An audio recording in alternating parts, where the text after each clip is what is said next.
전 세계적인 흥행을 기록한 디즈니의 애니메이션 겨울왕국 후속편 겨울왕국2가 11월 21일 국내에서 개봉될 예정입니다. 이때 당시 애니메이션 최초로 1000만 관객을 동원하고 전국에 레리꼬 광풍을 일으켰던 귀하신 몸이라서 6년 만에 나오는 엘사와 안나 자매의 새로운 이야기가 궁금해 저 또한 가족과 함께 볼 예정인데요. 저같이 생각하는 사람이 어디 한둘이겠습니까? 영화 관람 입장권 통합 전산망에 따르면 겨울왕국2의 예매율은 이날 오전 기준 55.3%로 전체 영화 가운데 1위에 올라선 것으로 전해졌습니다. 레리꼬 열풍을 이어갈 숨겨진 세상 한국어 버전을 부를 국내 최고 아티스트는 태연입니다.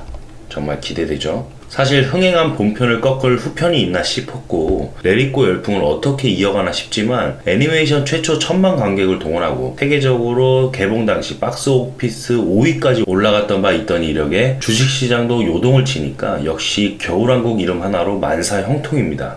국내에 겨울왕국과 관련 있는 기업은 SM라이프 디자인, 유엔젤, 대원미디어, 헝션그룹 등이 있습니다. 이 중에서 SM라이프 디자인은 상한가를 기록했고요. 유엔젤은 상한가 문턱에서 내려왔는데 오늘 두 종목 다 양호한 조정이 나왔고 추가 파동이 한두 차례 더 나와주지 않을까라는 시선으로 보는 사람들도 있으리라 생각됩니다. 그럼 이 두 회사는 어떤 회사냐? SM라이프 디자인은 특수 인쇄 제조 및 미디어 제작 그리고 영화 콘텐츠 사업 등을 영위하는 업체이며 홈비디오 사업 파트는 월트 디즈니, NEW, 쇼박스, 워너브라더스 코리아, 판시네마 등 주요 영화사와 부가 판권 계약을 맺어 DVD와 블루레이, 4K UHD 대여점, 음반 매장, 주요 서점 및 대형 할인 매장을 통해 유통하고 있습니다. 겨울왕국2 배급사인 월트 디즈니사의 DVD, 블루레이 판권을 보유하고 있는 동사가 어제 시장에서 상한가를 기록했습니다. 유엔젤은 국내외 무선 통신업자 및 단말 제조사 등에게 지능망 메시징, 해외 RBT, 서비스 유아교육 스마트 러닝 및 스마트 금융 솔루션 등을 개발 공급하는 통신 종합 솔루션 업체입니다. 스마트 러닝, 사물 인터넷, 5G 네트워크, 몰입형, 체험형 서비스, 특수 통신망 등 신규 사업으로 진출을 하고 있고요. 겨울왕국 풀 HD 영상을 다운로드 서비스를 제공하는 것으로 알려져 있습니다. 그 밖의 종목으로는 겨울왕국2 피규어를 국내 유통시키는 대원미디어 그리고 월트 디즈니 겨울왕국 캐릭터 봉제 인형을 제작한 적 있는 헝션그룹 이렇게 겨울왕국 관련주는 우리 성장주 요건에 부합하지 않아서 기업 브리핑을 더 자세하게 드릴 게 없어요. 대신에 기술적 분석상 상한가 종목은 단타를 그 이후에 어떻게 치는 게 좋을까 같이 고민해보는 시간을 좀 더 갖도록 하겠습니다. 심플하게 생각하면은 추가 대세 시세를 만들어주느냐 아니면 잠깐의 반등 후에 하락을 하느냐 실질적으로 차트를 보시면서 대입해 보시면은 두 번째 조금의 시세가 나온 이후에 하락하는 종목들을 더 많이 보실 수가 있습니다. 실제로 최근에 이제 상한가가 나온 이후에 주가의 패턴을 분석을 해보시면 SM라이프 디자인의 그 과거의 사례를 보면 시세가 더 많이 나와주는 경우가 있어요. 이게 첫 번째로 말씀드렸던 부분인데 그러면 이런 시세들을 어떻게 추종하면서 트레이딩을 하냐라는 그 질문이 있을 수 있죠. 저희가 보는 관점은 대세 시세를 형성하고 거래량을 크게 키워가는 그런 패턴에서 이 장대 양봉의 시세의 절반 값을 이탈하지 않으면 일단 첫 번째 단계에서는 추세를 그냥 지켜보고 갑니다. 그러다가 종가가 이 장대 양봉의 상단 부분에 위치해 있거나 그 이상으로 이렇게 위치해 있는 경우가 그 다음날의 파동도 더 세다고 보거든요. 근데 이렇게 두 번째로 바로 상한가가 가는 날에는 뭐 할 말이 없는 수준이죠. 거의 너무 큰 거래량에 또 한 번의 상한가를 기록했던 그 시기였기 때문에 최종 손절가를 익절가를 이 수준으로 올리고 나머지를 지켜보는 듯. 다행히 하회하지 않고 추가 상승이 계속 나와주고 마지막 거래량을 기록했던 이 장대 양봉의 전후값을 측정해 본 다음에 마지막에 해당 이탈 구간, 이 구간에 이제 최종적으로 이익을 실현하는 아니면은 그 안에 이제 시세가 만들어지는 구간에서 분할 매도를 하는 그런 관점으로 보실 수가 있습니다.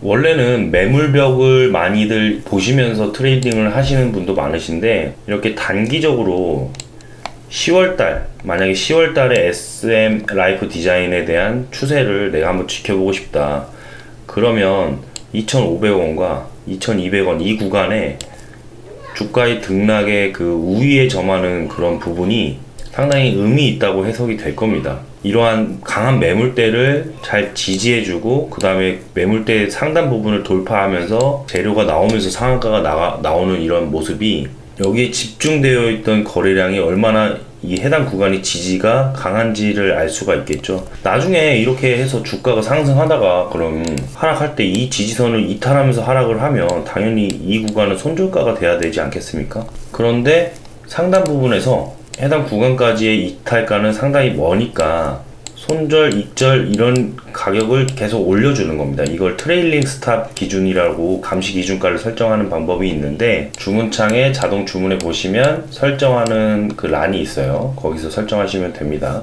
그래서 트레일링 스탑 기준을 아까 말씀드린 대로 다시 한번 장대 양봉을 그리고 시세의 장대 양봉의 중심값, 그 다음에 그 중심값을 하회하는지를 지켜보고 추가 상승 구간 5에서 20% 구간 안에 있으면 일단은 그 안에서 또 그 분봉 차트로 이런 대세 시세의 지지값을 만들어 줍니다. 그래서 추가 상승 여력이 없이 이제 하락을 하는 경우가 있는데 그런 경우는 예를 들어서 SM 라이프 디자인을 계속 보는 겁니다. 지금 볼린저 밴드의 상단 구간을 이탈하는 구간을 이익 실현의 완료 값으로 봅니다. 그게 1차 분할 매도이겠지만요.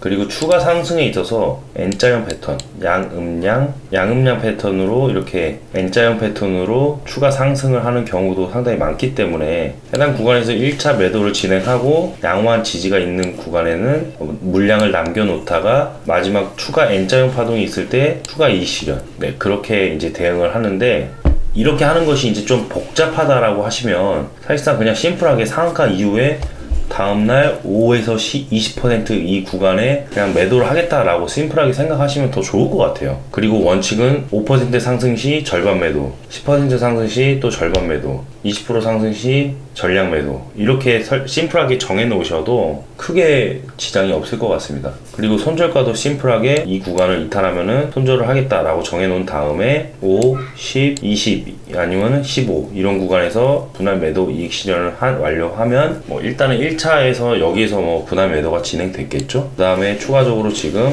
한번 지켜본 다음에 내일 시세가 어떻게 만들어질지 또 관찰을 하다가 내일 시가가 무너지면서 시작을 하면은 그냥 끝이겠고, 이런 경우에는 다다음날 양음양 패턴의 시세 차익을 노리게 되는 경우에는 또 전일자의 최저가를 이탈하는 구간을 손절가로 제시할 수 있기 때문에 또 하나의 원칙을 지켜가면서 트레이딩을 하실 수가 있겠죠. 상한가 다음에 주가가 형성되는 과정이 장대 양봉의 상단 부분에 이렇게 조정이 나오고 종가상 마감이 되는 경우가 다음날에 또 한 번의 시세 차익을 더 강하게 분출하는 경우가 많기 때문에 이렇게 설명을 드렸던 것이고, 정치 테마주로 어저께 상한가를 갔던 남선 알미 우라는 종목입니다. 이런 종목은 상한가까지는 아니었는데 다음날 파동 자체가 한 차례도 나오지 않고 바로 하락을 해버린 케이스죠.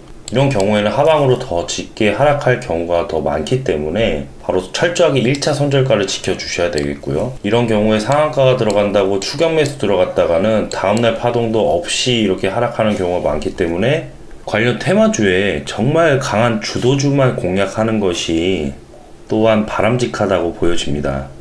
감시 기준가 설정 방법은 앞서 안내를 해드렸던 그 영상을 참고하시면 되겠고요.